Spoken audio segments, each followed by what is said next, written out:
Les relations entre l'Inde et le Pakistan, deux puissances nucléaires du sous-continent asiatique, sont marquées par des décennies de tensions politiques, militaires et diplomatiques. Depuis leur partition en 1947, les deux pays ont connu plusieurs guerres et conflits armés, notamment en 1947, 1965 et 1971.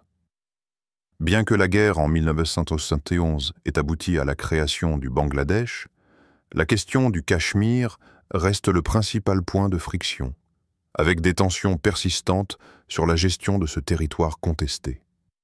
En outre, des attaques terroristes, souvent attribuées à des groupes soutenus par le Pakistan, ont intensifié les hostilités et ravivé les confrontations militaires. L'Inde et le Pakistan ont vécu une nouvelle montée des tensions au cours des dernières années, notamment après l'attaque de Pulwama en 2019, suivie par une frappe aérienne indienne en territoire pakistanais, marquant un point d'instabilité majeur. Ces événements ont provoqué une série de ripostes militaires et diplomatiques, entraînant la communauté internationale à surveiller de près la situation. L'intensification de ces tensions est d'autant plus inquiétante qu'elle se produit dans un contexte géopolitique global complexe, avec des puissances comme la Chine et les États-Unis jouant un rôle clé dans la dynamique de la région. Face à cette situation de crise, le Premier ministre indien Narendra Modi a récemment pris une décision importante en accordant aux forces armées indiennes une carte blanche pour mener des actions contre le Pakistan si nécessaire. Cette déclaration marque un tournant dans la gestion des tensions avec le voisin pakistanais et ouvre la voie à une approche plus agressive de l'Inde envers ses voisins. Elle soulève des questions cruciales sur la politique de défense de l'Inde, la responsabilité des décisions militaires et l'impact sur la sécurité régionale. Le programme Vantage, diffusé sur la chaîne d'information indienne WION, animé par Palki Sharma, est l'une des émissions phares qui analyse ces événements dans un contexte international. Palki Sharma, une journaliste chevronnée, aborde les sujets géopolitiques avec une approche claire et analytique. Elle offre une perspective unique sur la scène politique mondiale, en se concentrant sur des questions critiques telles que les relations internationales, les conflits et les dynamiques de pouvoir dans des zones de haute tension comme l'Inde et le Pakistan. 2. Les relations entre l'Inde et le Pakistan. Historique des conflits. Les relations entre l'Inde et le Pakistan, depuis leur partition en 1947, ont été définies par des conflits répétés, des tensions géopolitiques et une rivalité persistante, particulièrement centrée autour de la région du Cachemire. La partition de l'Empire britannique a créé deux États indépendants, l'Inde et le Pakistan, marqués par des différends territoriaux immédiats, notamment concernant le Cachemire, une région stratégique à majorité musulmane qui avait alors choisi d'accueillir l'Inde.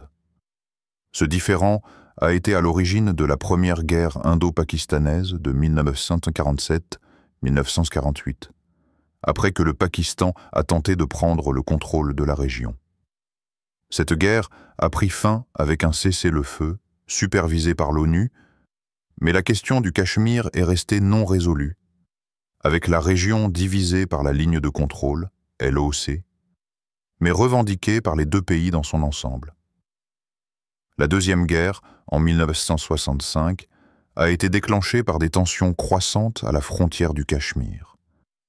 Elle a été caractérisée par des affrontements militaires ouverts entre les deux nations et s'est soldée par un cessez-le-feu imposé par la communauté internationale, mais sans changement significatif de la situation sur le terrain. Cette guerre a laissé un héritage de méfiance durable et a exacerbé les sentiments nationalistes dans les deux pays.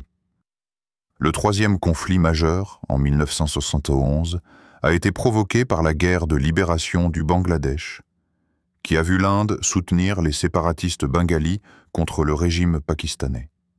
Ce conflit a abouti à la création du Bangladesh, avec la défaite cuisante du Pakistan, un événement qui a profondément marqué la politique et la psychologie des deux nations. Le Pakistan a perdu une partie de son territoire, et cet échec a renforcé sa méfiance vis-à-vis de l'Inde, tout en alimentant une politique de défense plus agressive. Au-delà de ces grandes guerres, les relations indo-pakistanaises ont été marquées par une série de conflits de moindre envergure, notamment des attaques terroristes et des confrontations à la frontière.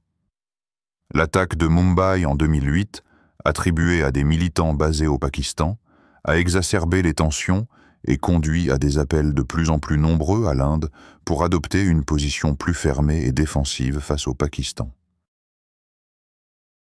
Ces événements ont nourri l'idée d'une guerre asymétrique, dans laquelle le Pakistan a été accusé de soutenir des groupes terroristes opérant contre l'Inde, tout en niant toute implication directe du gouvernement pakistanais.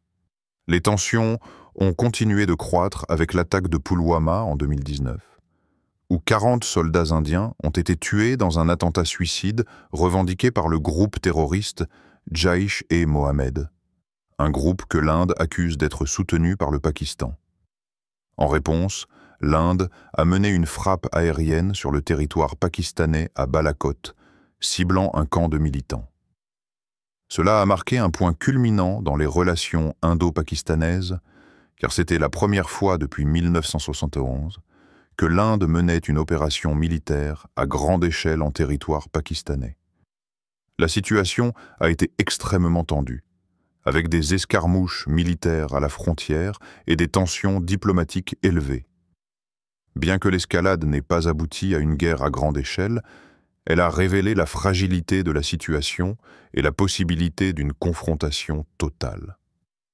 Sur le plan diplomatique, l'Inde a fait appel à la communauté internationale pour dénoncer le soutien présumé du Pakistan au terrorisme et a intensifié sa pression sur le Pakistan dans des forums internationaux. L'Inde a aussi mis en avant sa position de puissance nucléaire, soulignant la possibilité de représailles nucléaires en cas de nouvelles agressions. La réponse du Pakistan a été de dénoncer les frappes indiennes comme une violation de sa souveraineté, tout en cherchant à mobiliser le soutien de la Chine et d'autres alliés régionaux. En dehors des guerres directes et des escalades militaires, le Cachemire a été un foyer de tensions continues, avec des émeutes fréquentes et des affrontements entre les forces de sécurité indiennes et les séparatistes. En 2019, l'Inde a révoqué l'article 370 de sa constitution qui accordait un statut spécial au Cachemire, provoquant des manifestations au Jammu et Cachemire et des réactions hostiles de la part du Pakistan, qui considère cette décision comme illégale. Le Pakistan a rompu les relations diplomatiques avec l'Inde, suspendu les échanges commerciaux et a intensifié ses efforts pour internationaliser la question du Cachemire. Les événements récents ont donc exacerbé une situation déjà tendue. Les attaques terroristes, les frappes aériennes et les confrontations à la frontière sont devenus des éléments récurrents d'une relation marquée par la méfiance, l'hostilité et la rivalité militaire. Alors que l'Inde et le Pakistan continuent de se livrer à des affrontements indirects, notamment via des guerres par procuration et des actions de contre-insurrection, le spectre d'une guerre totale demeure une menace latente. Cependant, la communauté internationale continue de plaider en faveur d'une résolution pacifique de ce conflit, bien que les perspectives d'une véritable détente semblent limitées par les divergences profondes entre les deux nations. 3. La déclaration de Modi et la réaction internationale.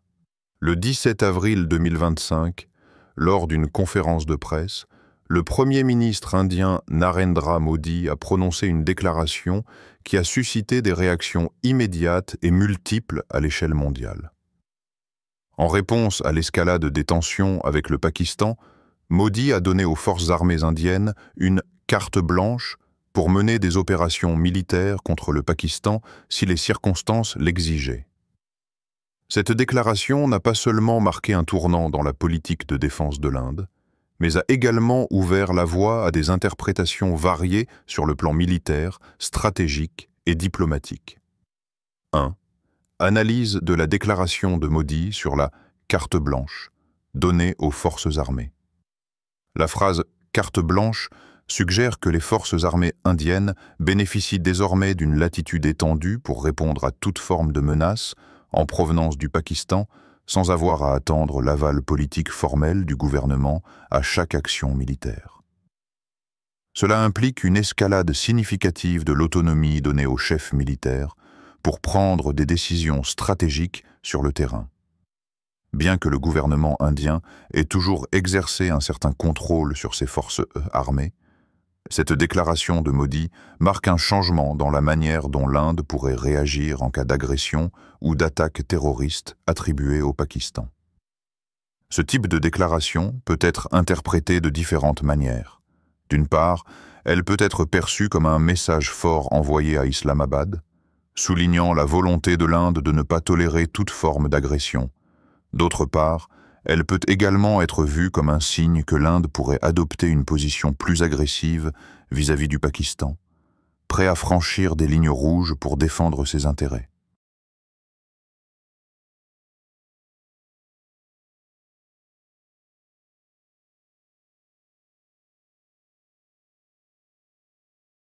Cette carte blanche peut ouvrir la voie à des opérations militaires ciblées mais risquées, notamment des frappes aériennes, des opérations spéciales et des incursions transfrontalières pour neutraliser des groupes terroristes ou des bases d'entraînement présumées au Pakistan.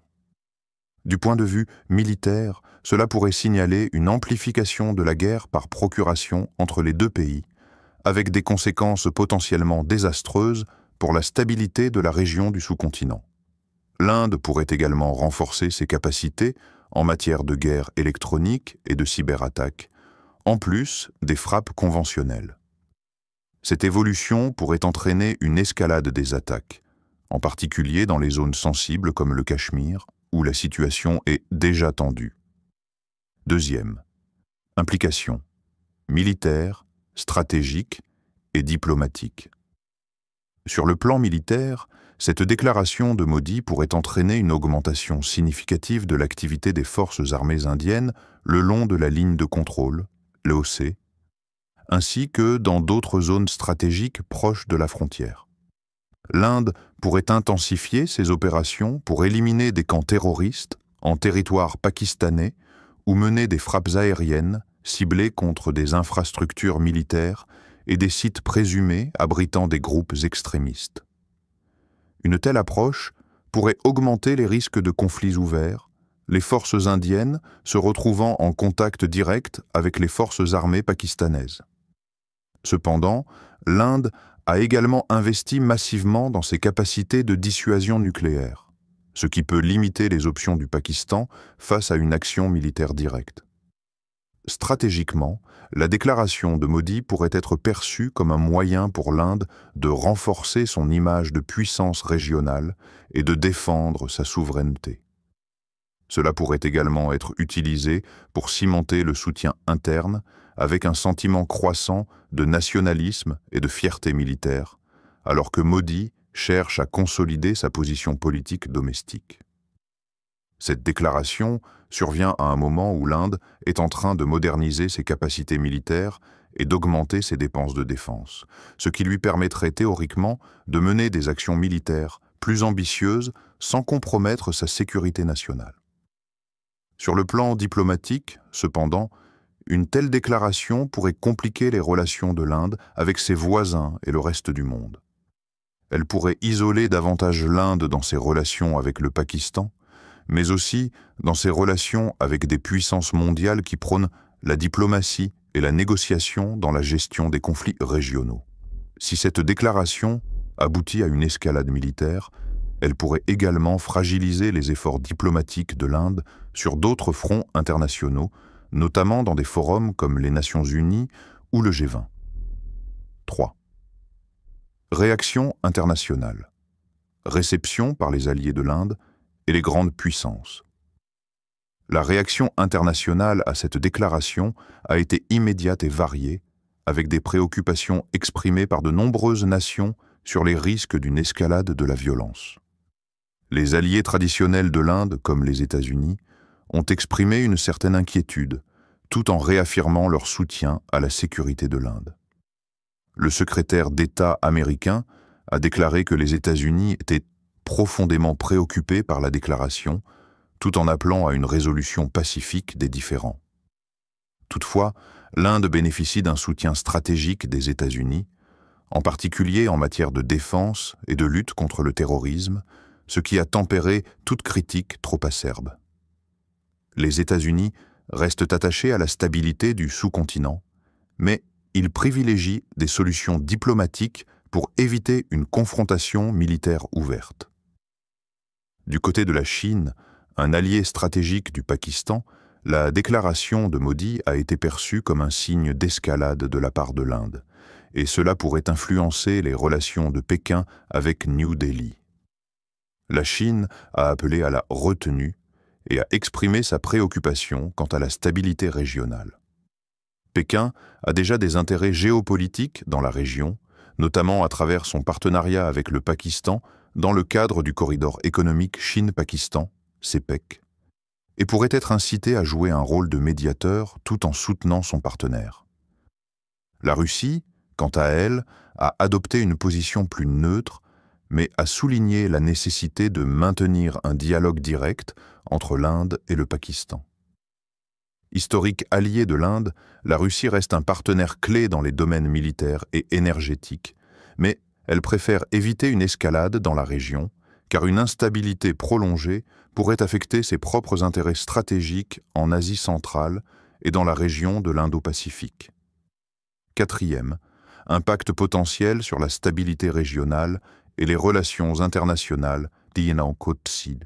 Le principal impact de la déclaration de Modi réside dans le risque de déclenchement d'une guerre ouverte entre les deux pays, augmentant la possibilité d'un conflit à grande échelle. En cas de conflit, non seulement l'Inde et le Pakistan seraient affectés, mais l'ensemble de la région pourrait en souffrir, avec des conséquences pour les pays voisins comme l'Afghanistan, la Chine et l'Iran. La communauté internationale, en particulier les Nations Unies, se trouverait dans une position délicate pour tenter de ramener les deux pays à la table des négociations. L'Inde pourrait également se retrouver dans une situation diplomatique difficile, avec une pression internationale croissante pour éviter l'escalade et négocier un règlement pacifique. De plus, le risque de voir la situation se transformer en un conflit nucléaire ne peut être sous-estimé, car l'Inde et le Pakistan possèdent tous deux des armes nucléaires, et tout affrontement majeur pourrait rapidement dépasser les capacités de gestion diplomatique.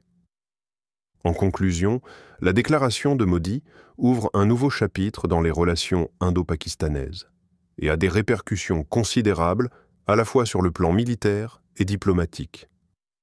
Si elle renforce la position de l'Inde sur le plan national, elle pourrait également exacerber les tensions régionales et mondiales, mettant à l'épreuve la stabilité du sous-continent et les efforts internationaux pour préserver la paix.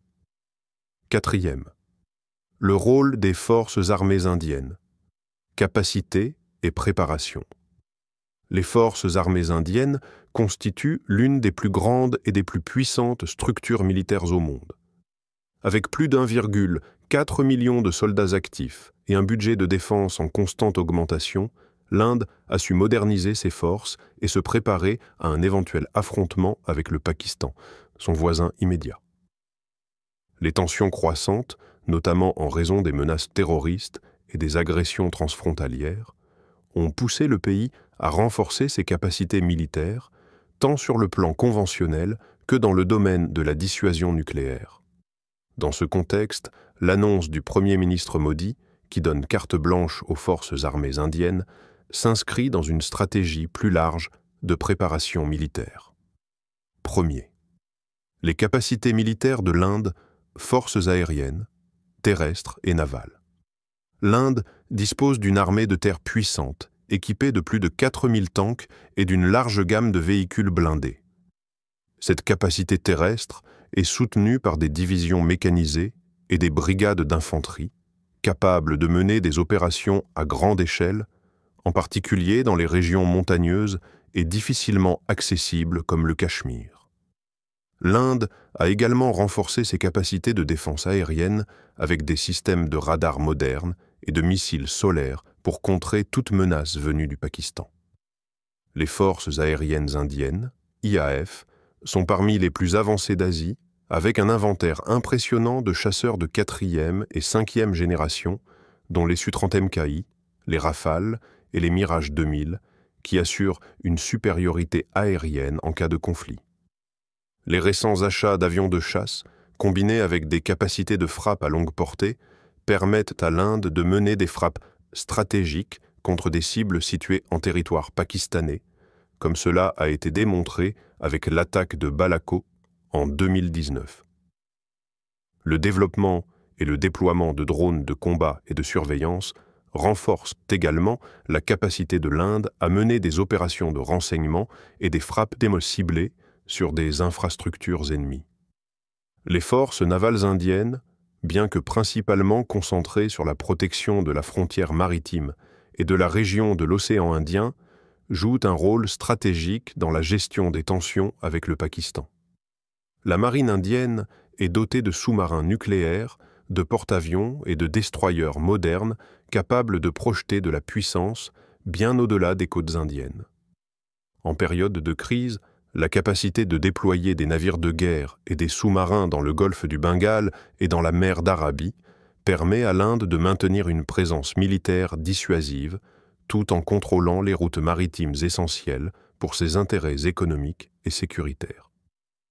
Deuxième, préparation militaire, récente et exercice. En réponse aux menaces croissantes, l'Inde a intensifié ses exercices militaires et ses préparations opérationnelles pour faire face à tout conflit éventuel.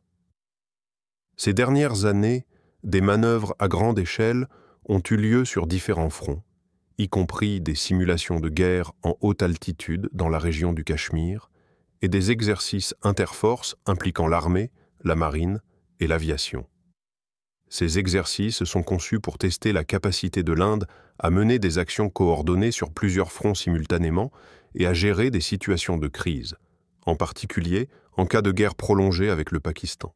L'Inde a mené des exercices Him-Vijay dans les montagnes de l'Himalaya dans le but de renforcer la capacité de ses forces terrestres à opérer en terrain difficile, similaire à celui qu'on retrouve le long de la ligne de contrôle, l'OC, avec le Pakistan. Ces manœuvres incluent des simulations de conflits à grande échelle, l'utilisation de nouvelles technologies de guerre et la coordination entre les forces terrestres, aériennes et navales. Un autre exercice majeur, Indra, mené en partenariat avec la Russie, a permis à l'Inde de renforcer ses capacités d'opération conjointes avec des partenaires stratégiques et de tester de nouvelles tactiques pour contrer les menaces asymétriques, telles que celles associées au terrorisme soutenu par des États. Ce type de collaboration militaire améliore non seulement les capacités des forces armées indiennes, mais lui permet aussi de maintenir des relations solides avec des alliés comme la Russie, qui fournissent des équipements militaires modernes à l'Inde. Troisième, le rôle des renseignements et des opérations spéciales. Les services de renseignement indiens, en particulier le EURO, Research and Analysis Wing, jouent un rôle essentiel dans la gestion des tensions avec le Pakistan. Le renseignement stratégique, qu'il soit humain, HUMINT, électronique, SIGINT ou géospatial, IMINT, est crucial pour détecter les menaces potentielles et planifier des opérations militaires ciblées. Les agences de renseignement indiennes ont constamment surveillé les mouvements de troupes pakistanaises et les activités de groupes terroristes basés au Pakistan, ce qui a permis à l'Inde de préparer des réponses rapides et efficaces, notamment en cas de nouvelles attaques. Les opérations spéciales menées par des unités comme les paracommandos de l'armée indienne et les marins des commandos de la marine, Marcos, sont au cœur de la réponse de l'Inde aux menaces asymétriques. Ces unités d'élite sont formées pour mener des missions de sabotage, de sauvetage d'otages et d'élimination de cibles spécifiques dans des zones à haut risque. En réponse aux attaques terroristes ou à l'augmentation des tensions à la frontière, ces forces peuvent être déployées pour mener des frappes ciblées ou des missions de sabotage derrière les lignes ennemies ce qui constitue un levier stratégique dans la lutte contre le terrorisme transfrontalier. Un exemple de l'efficacité des opérations spéciales est l'attaque de Balako en 2019, où des unités d'élite ont mené une frappe contre un camp d'entraînement de militants au Pakistan, après l'attaque de Pulwama. Cette action a démontré la capacité de l'Inde à mener des opérations militaires au-delà de ses frontières sans provoquer une guerre totale, tout en envoyant un message fort de dissuasion. Les cyberopérations ont également pris une place croissante dans les stratégies militaires de l'Inde. L'Inde a mis en place des unités de guerre cybernétiques spécialisées dans la neutralisation des infrastructures de communication du Pakistan en temps de crise, ainsi que dans la prévention des cyberattaques visant à perturber les systèmes gouvernementaux et militaires indiens. Un armement prêt à répondre aux défis. L'Inde dispose donc de forces armées redoutables, équipées de technologies de pointe et prêtes à répondre à toute escalade de la situation avec le Pakistan. La montée en puissance de ses capacités militaires, associée à des exercices réguliers et à des investissements continus dans l'innovation militaire, fait de l'Inde une force prête à défendre ses intérêts. La récente déclaration de Modi, qui donne carte blanche aux forces armées, est un reflet de la confiance croissante de l'Inde en ses capacités militaires, et elle marque un tournant dans sa posture stratégique vis-à-vis du Pakistan. Cependant, cette confiance s'accompagne de risques importants, car une mauvaise gestion de la situation pourrait conduire à une guerre à grande échelle avec des conséquences dramatiques pour la région. 5e. Les conséquences de cette carte blanche sur la région et le monde. La déclaration du Premier ministre indien Narendra Modi, qui donne carte blanche aux forces armées pour cibler le Pakistan en cas de menace, pourrait avoir des répercussions profondes et durables sur la stabilité de la région du sous-continent et sur la scène internationale. Alors que l'Inde et le Pakistan partagent une longue histoire de tensions, de conflits armés et d'affrontements diplomatiques, cette nouvelle tournure dans la politique de défense de l'Inde risque de mener à une escalade imprévisible. Les conséquences pour la sécurité régionale et mondiale seraient multiples et potentiellement dramatiques, notamment en raison du risque d'une guerre nucléaire. Premier impact sur la région du sous-continent, répercussions pour les pays voisins. L'impact de la décision de Modi ne se limite pas seulement aux relations indo-pakistanaises. En raison de la position géopolitique centrale de l'Inde dans la région, cette carte blanche accordée aux forces armées pourrait également affecter ses voisins directs et ses alliés stratégiques. Afghanistan. L'Afghanistan, qui partage une frontière avec le Pakistan, pourrait se retrouver dans une position difficile en cas de conflit militaire entre l'Inde et le Pakistan. Bien que le pays soit plus concentré sur ses propres défis internes liés à la guerre civile et aux activités des talibans, l'instabilité croissante dans la région pourrait entraîner une exacerbation de la situation sécuritaire en Afghanistan. En particulier, des groupes terroristes, opérant à partir du sol pakistanais, pourraient voir dans un conflit ouvert entre l'Inde et le Pakistan une occasion de renforcer leurs activités en Afghanistan. De plus, les flux de réfugiés fuyant les violences pourraient déstabiliser encore davantage une région déjà fragile, Chine. Le rôle de la Chine dans cette dynamique est également crucial. En tant que partenaire stratégique du Pakistan, Pékin pourrait se retrouver dans une position délicate entre soutenir son allié et gérer ses propres intérêts en Asie centrale et dans la région de l'Indo-Pacifique. Un conflit militaire entre l'Inde et le Pakistan risquerait de perturber les projets de la Chine, notamment le corridor économique Chine-Pakistan, CPEC, un projet d'infrastructure majeur qui relie le Pakistan à la Chine en passant par des territoires contestés au Cachemire. La Chine pourrait ainsi être amenée à jouer un rôle de médiateur, mais aussi à ajuster sa politique de défense pour répondre à l'escalade des tensions.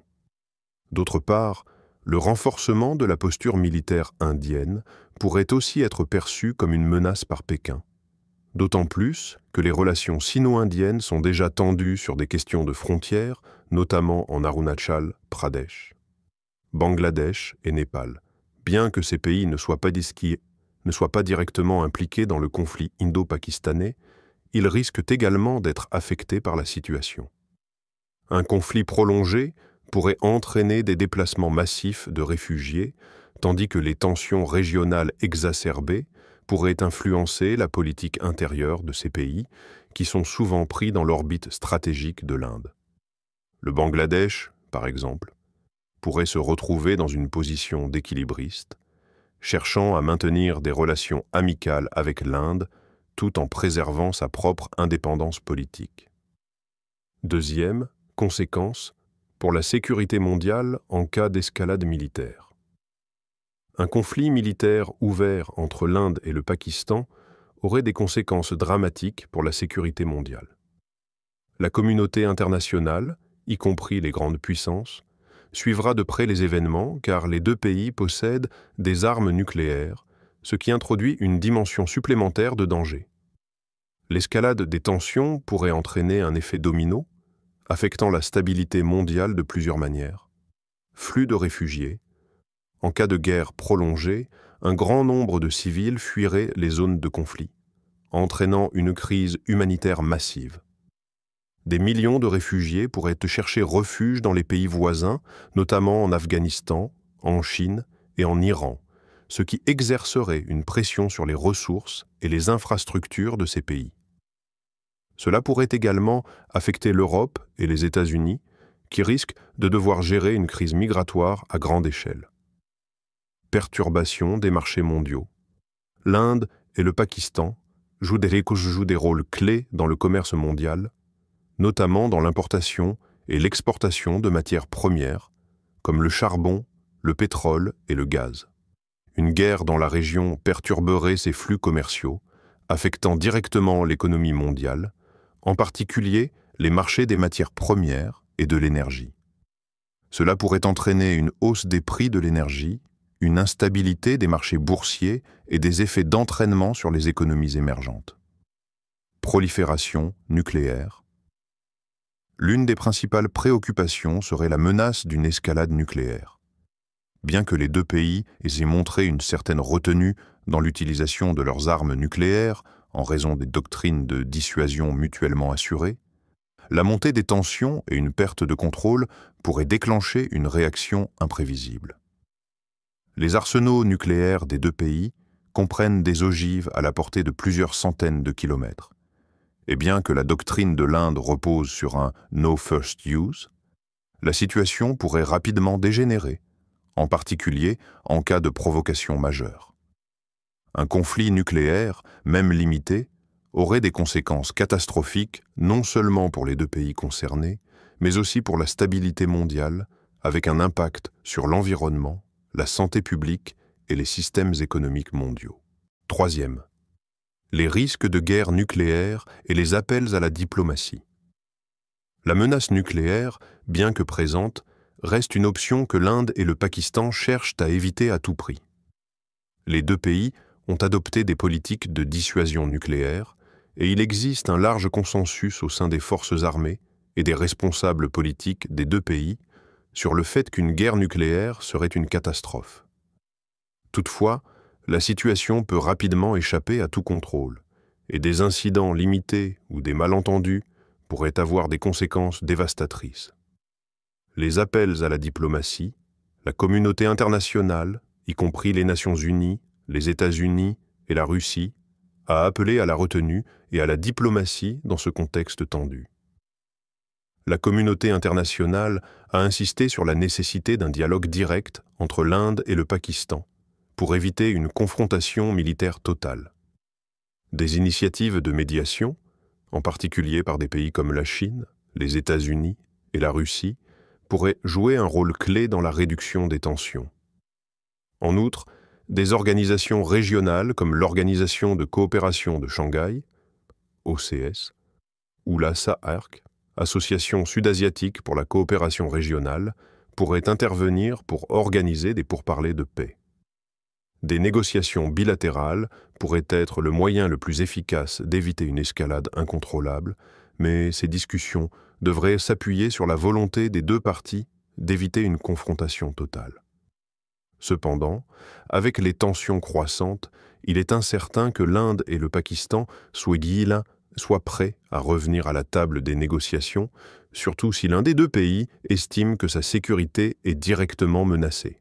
Un risque de conflit mondial. La déclaration de Modi concernant la carte blanche donnée aux forces armées indiennes pourrait être l'étincelle qui déclenche une nouvelle crise dans la région avec des implications mondiales.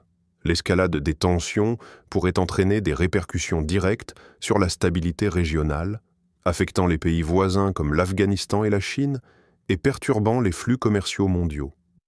La menace nucléaire reste un facteur majeur, et bien que la diplomatie soit un moyen crucial d'éviter la guerre, la situation actuelle laisse présager une période de tension où la guerre, bien que redoutée, demeure une possibilité. Dans ce contexte, l'appel à la retenue et à la négociation reste plus urgent que jamais. Vers une solution durable, la déclaration du Premier ministre Modi donnant carte blanche aux forces armées indiennes pour cibler le Pakistan a ouvert une nouvelle ère de tension dans le sous-continent indien, avec des implications à la fois régionales et mondiales. Si l'escalade militaire entre les deux pays reste une possibilité inquiétante, il est impératif d'explorer des solutions diplomatiques pour désamorcer le conflit et prévenir une catastrophe à la fois pour l'Inde, le Pakistan et le monde entier. L'objectif ultime est d'éviter que les tensions ne dégénèrent en une guerre totale, notamment en raison du risque nucléaire qui plane sur la région. Premier. Les options diplomatiques et les avenues pour apaiser la situation. Dans un contexte aussi tendu, la diplomatie demeure l'outil le plus puissant pour éviter l'escalade et parvenir à une solution durable. La première étape cruciale serait la reprise du dialogue bilatéral entre l'Inde et le Pakistan. Depuis plusieurs années, les discussions entre les deux pays se sont largement interrompues, principalement en raison des divergences sur des questions clés comme le Cachemire, le terrorisme transfrontalier et la défense des droits humains. Cependant, il est essentiel de rappeler que le dialogue reste la seule voie viable pour résoudre les différends de manière pacifique. Même si les tensions semblent insurmontables à court terme, la diplomatie est le seul moyen d'éviter que l'escalade militaire ne mène à une guerre destructrice. Les négociations doivent se concentrer sur des mesures de confiance, telles que le rétablissement des canaux de communication militaires et le maintien des lignes de contrôle pour éviter les malentendus et les incidents imprévus. La mise en place de mécanismes de désescalade, comme la réactivation des accords sur le contrôle des armements, pourrait permettre de réduire la pression militaire tout en augmentant la transparence entre les deux nations. De plus, un processus de négociation qui inclut la société civile, ainsi que les forces politiques et économiques en Inde et au Pakistan, serait un moyen d'impliquer tous les acteurs pertinents pour garantir une paix durable. 2.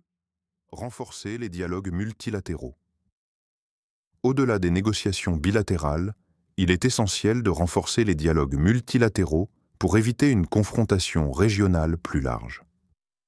La communauté internationale, en particulier les puissances mondiales telles que les États-Unis, la Chine, la Russie et les membres de l'Union européenne, doit jouer un rôle de facilitateur dans ces discussions. Des forums comme les Nations Unies et l'Organisation de la coopération islamique, OCI, peuvent offrir des plateformes pour des discussions constructives entre l'Inde, le Pakistan et la communauté internationale en vue de favoriser une désescalade. Les initiatives régionales, telles que celle de l'Organisation de coopération de Shanghai, OCS, ou de la SAARC, Association sud-asiatique pour la coopération régionale, peuvent aussi être des leviers pour encourager la coopération entre l'Inde et le Pakistan. Ces mécanismes multilatéraux devraient promouvoir non seulement la paix, mais aussi les projets de développement économique et social, qui sont essentiels pour apaiser les tensions et renforcer la stabilité à long terme. Troisième, appel à la responsabilité des leaders mondiaux, Dans une période aussi cruciale, la responsabilité des leaders mondiaux est primordiale pour éviter que la situation ne dégénère en une confrontation de grande ampleur. Les grands acteurs mondiaux doivent œuvrer de concert pour soutenir la paix et la sécurité dans la région. Les États-Unis, par exemple, en tant que superpuissance et allié stratégique de l'Inde, devraient exercer une pression diplomatique pour encourager des négociations pacifiques et souligner les conséquences catastrophiques d'une guerre entre l'Inde et le Pakistan, particulièrement sur le plan économique et humain. De leur côté, la Chine et la Russie, en tant que partenaires stratégiques du Pakistan et puissance nucléaire, doivent également jouer un rôle constructif en appelant à la retenue et en offrant des garanties de sécurité pour limiter les risques d'escalade. Ces nations doivent être prêtes à offrir des solutions diplomatiques concrètes pour stabiliser la région tout en respectant la souveraineté et la sécurité des deux pays. La paix comme priorité.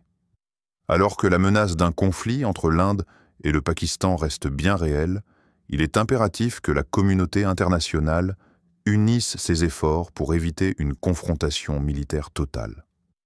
La diplomatie, bien que complexe, reste la clé pour parvenir à une solution durable. Les deux pays doivent comprendre qu'un retour à la table des négociations et non à la violence est la voie qui garantira leur stabilité et leur prospérité future. Par la responsabilité, la coopération et l'engagement diplomatique, il est encore possible de prévenir une guerre dévastatrice et de construire un avenir plus pacifique pour le sous-continent et le monde entier.